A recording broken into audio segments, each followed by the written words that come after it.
Chapter 6. To the Oil Rig. Night, Day 1. He went through each of our names and had us sound off. I don't remember their names at all, but some of them were friends of mine. I was never really good at names.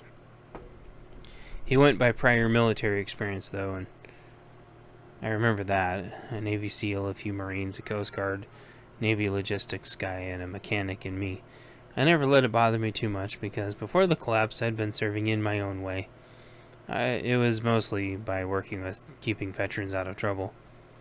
I'd also worked Mexico border security logistics, but that was a long time ago now. It was by far the coolest position I'd ever had. Been offered a similar position right after September 11th, but I turned it down due to ethical conflicts. I'd immediately leapt at the second chance to help my country, but unfortunately they moved the full-time position to someone else. I was unfortunately never able to get a similar position again.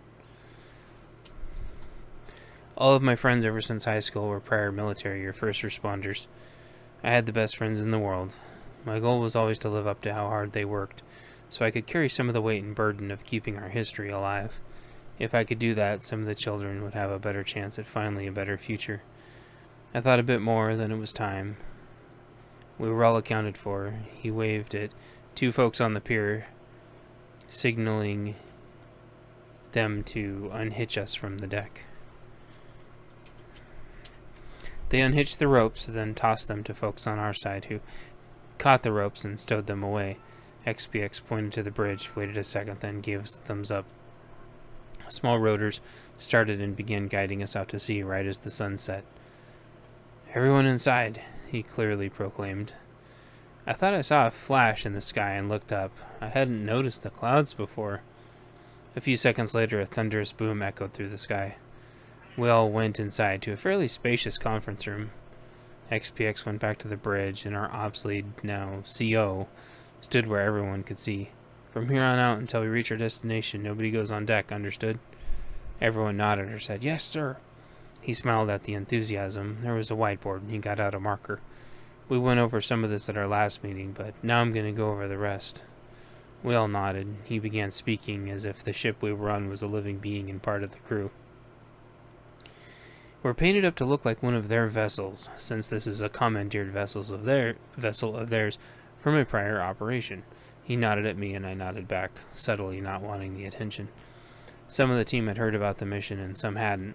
I could tell this because there was a few looking around, confused that they weren't getting the inside reference.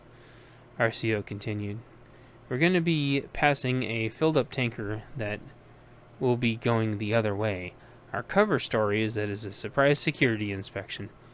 "Not very original," someone interjected loudly. "Thank you for your opinion. Let me add some context," the CO said in complete stride. "The OP4, opposing force, has become increasingly worried about not only pirates, but of their own people. It's become routine for them to send random security patrols to their satellite locations to harass and intimidate their staff. It's also because they can't afford to lose any more locations." He was, of course, referring to his own escapades, where he was able to hit a few of their bases before they could recover from a different base's attack. There was another thunderous boom outside. It sounded like we were heading towards the storm. I also felt a surge of energy as the ship's bigger engines began. The generators had charged up the batteries, and it was time to go big. That reminded me, what about the long distance and short distance verifications with the oil tanker and oil rig? I tried to say it as nicely as possible, but everything I said usually sounded wrong. The CO responded, "We have a long distance and short distance that we think is going to work for today, for both, but it's only good for the day. They're changing it every day." He trailed off, and I nodded. "Any more questions about the transport portion?" Everyone shook their heads. He started to explain the portion of what we were supposed to do on the oil rig when there was a flash of light from outside.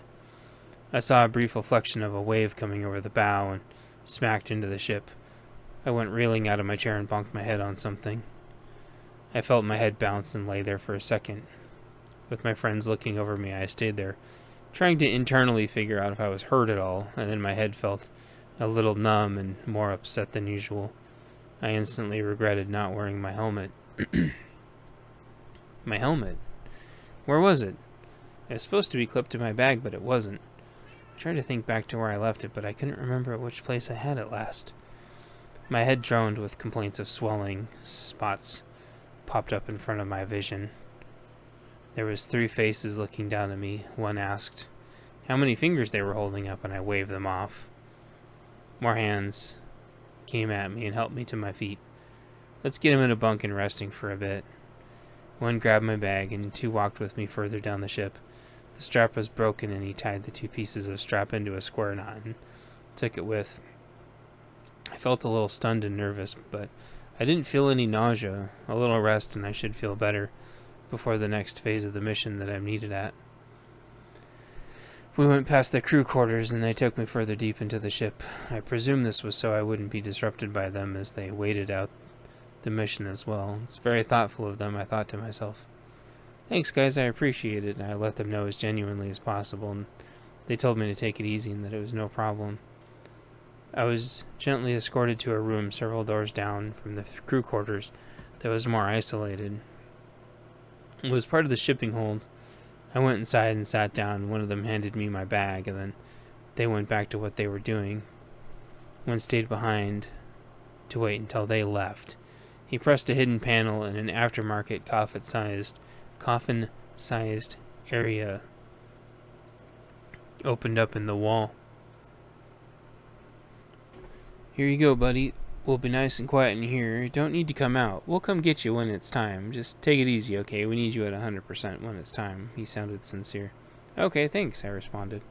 I took my bag and crawled in the coffin drawer that had slid out, and he mashed the button again. I took my hat off and put it in my bag so it wouldn't get crushed. I had slept with my hat next to me once before, and it somehow got under me and took an entire day to properly reshape. It had driven me pretty nuts, and I vowed never to do it again. For some reason, it was always okay if I slept with it on my face, but never in anywhere else. So in the bag my hat went. I slid inside, and a little light came on. He was right, it was quiet in here, I thought to myself. Some lights flickered on, and they were controls on a pad. I flicked through the options and saw one that said forest. I pressed that, and the area above me turned into stars, far off into the sky. I looked to my left, and there was a pickup truck, and to my right was a sleeping husky-wolf hybrid next to a campfire. It started to warm up. I realized I was cold. At some point, I zipped up my thermal hoodie without realizing it, because it must have been a little chilly.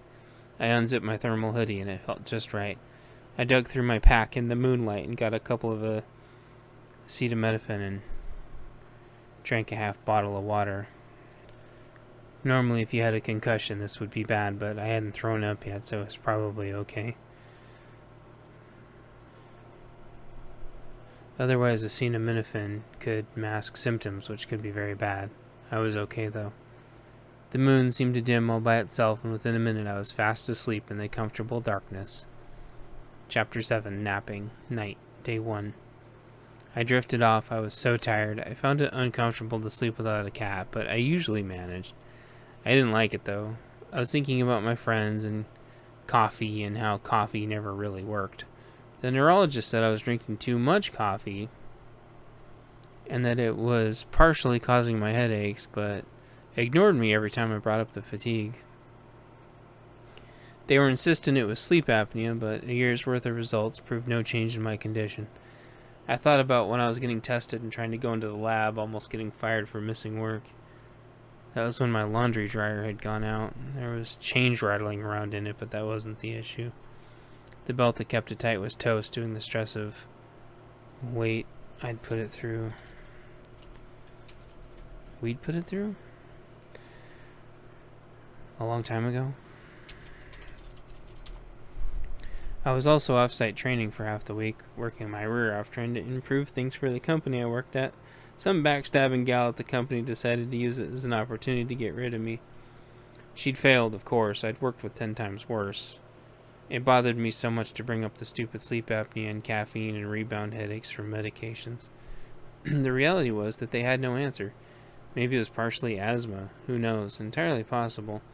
Sometimes it was definitely the lack of caffeine or water. I thought about the stress and anxiety, but blood pressure. But with headaches, it always felt like a chicken and egg. I could never tell which came first. The doctors all seemed to want to know, but I never saw how it mattered. The sickness in my gut never went away when something bad was going to happen. The cramps, the piercing pain, the runny nose, the altered moods. What was I supposed to do? And the fatigue. Oh, the fatigue. I was so weak. When I moved my arms, it felt like uncontrolled flailing. Trying to scratch my eyelid would end up with me poking myself in the eye. I was so tired of playing the scenario on loop over and over, and nobody would listen. Nobody would listen.